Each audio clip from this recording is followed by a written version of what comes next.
Come on here. Can't believe some people really think firing Tomlin is the best option for our team. It's not.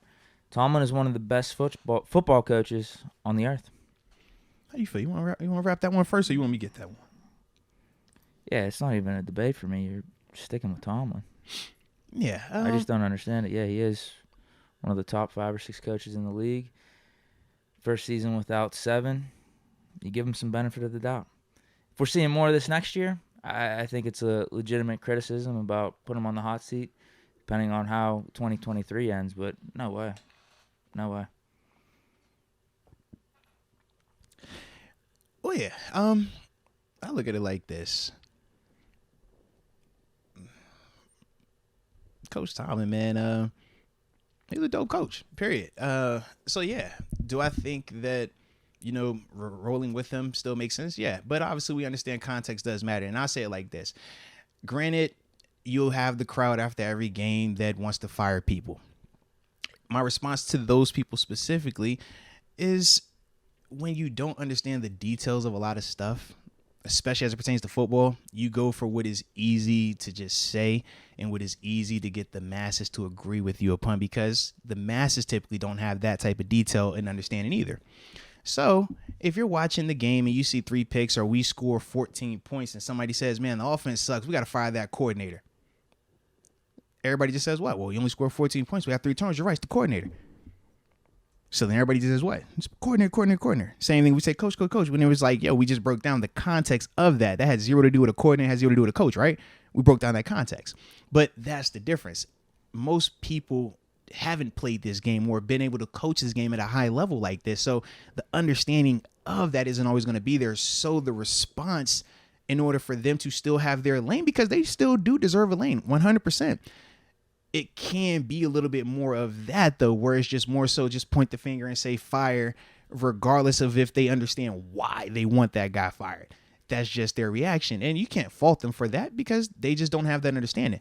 But that is why we are fortunate to have a show like this where, we can give some of that understanding, man. So I personally feel like with Coach Tomlin this year, you still roll with him. And next year, obviously, the further removed he is from Ben Roethlisberger, the more the evaluation becomes centered around him. No different than what they're talking about in New England with Belichick. The further you're removed from Brady, you start to see, okay, was it a Brady thing or was it a Belichick or was it truly both of you guys? But that's the dynamic.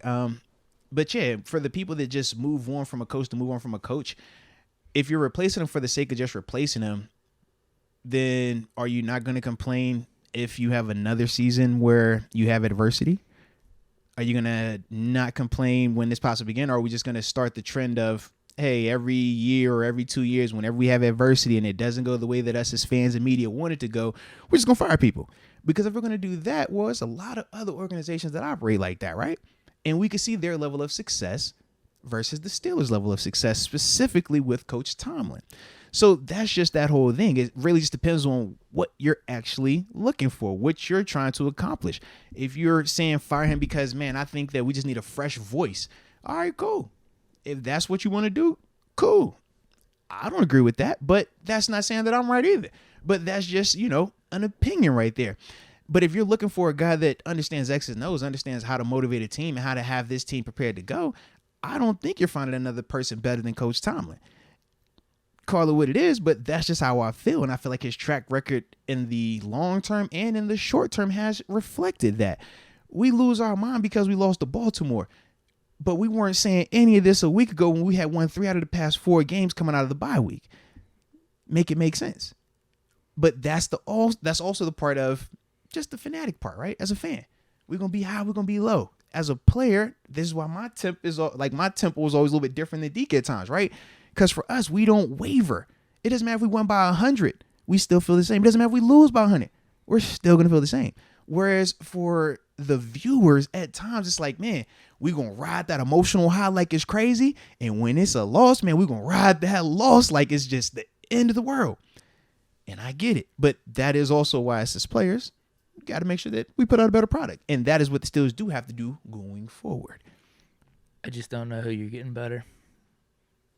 Tomlin's one of the top 5 or 6 guys in the league. That is how I feel. But again, like I said, if it happens again next year, I think you can Legitimately, I'm not even saying if this happens again next year, you get rid of Tomlin. the Because even Bill conversation- Cowher and Chuck Noll have been Yeah. afforded a couple losing Right. seasons and given that time to bounce back.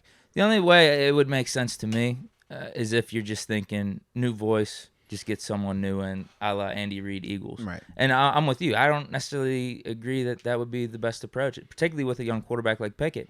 And a young quarterback in Pickett that I feel like has a good connection with Tomlin. I would agree. And granted, we will all circle the Eagles situation and say, hey, look, it worked out. But once again, are we focusing our model of success on an outlier, or are we focusing our model of success on something that is highly productive or highly likely that you can repeat this and it will be successful?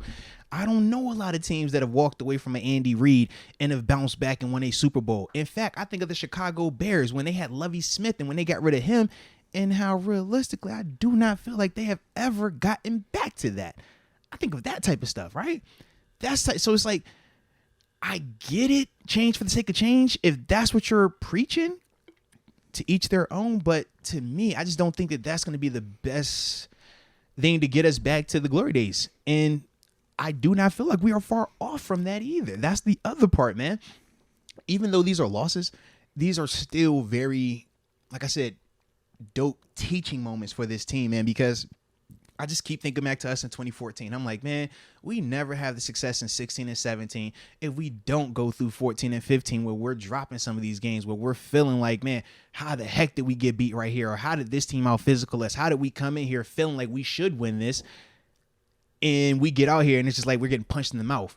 But it took us having some of those moments to learn from it, to say, okay, we looked in the mirror and we said, man, I remember what that felt like.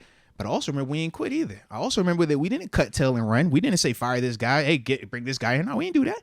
We looked ourselves in the mirror and said, no, this is how we got to do it. And this is how we got to be more buttoned up, because us being loose in certain areas, or us thinking that we can be, or we can do more than what is required, that's not always going to be successful for us. But it took us going through that. And when I looked at yesterday's performance, man, I'm looking at some of these younger dudes. I'm like, they're learning this. They're learning this. But this, you cannot get to that mountaintop without going through this part right here, man. It sucks because the progression, as we said, is not linear. But you can see the growth. And that's the beautiful part of this thing, man. Today's show is brought to you by Manscaped. You know, the leaders in below the waistline grooming. And more importantly, when we talk about that Lawnmower 4.0 and all of the other packages that they have to enhance your personal hygiene in your very personal private areas, this is what you're looking for, baby. Manscaped comes to the table with everything that you need. And that Lawnmower 4.0 is something that we all can attest to, man. Number one, love the fact that they have a light that you can turn on and off, so that way you can see all the little itsy bitsy pieces that you need to be seeing, man. But more importantly, it does help reduce nicks and cuts, waterproof, all the good stuff that you like. And Deke, it comes in black, which is a dope color when you're in the shower. Just saying, man, because you can't lose it that way. So with that being said, man, you definitely got to rock up with Manscaped. But more importantly, you got to use that promo code. And that promo code is MOATS. You use that when you make your purchase at manscaped.com. You'll get 20% off along with free shipping worldwide. So stop wasting time. Tap in with the homies at Manscaped. And when I tell you your friends and the Dangly twins and their friends will be appreciative of it, I can assure you of that. So shout out to Manscaped.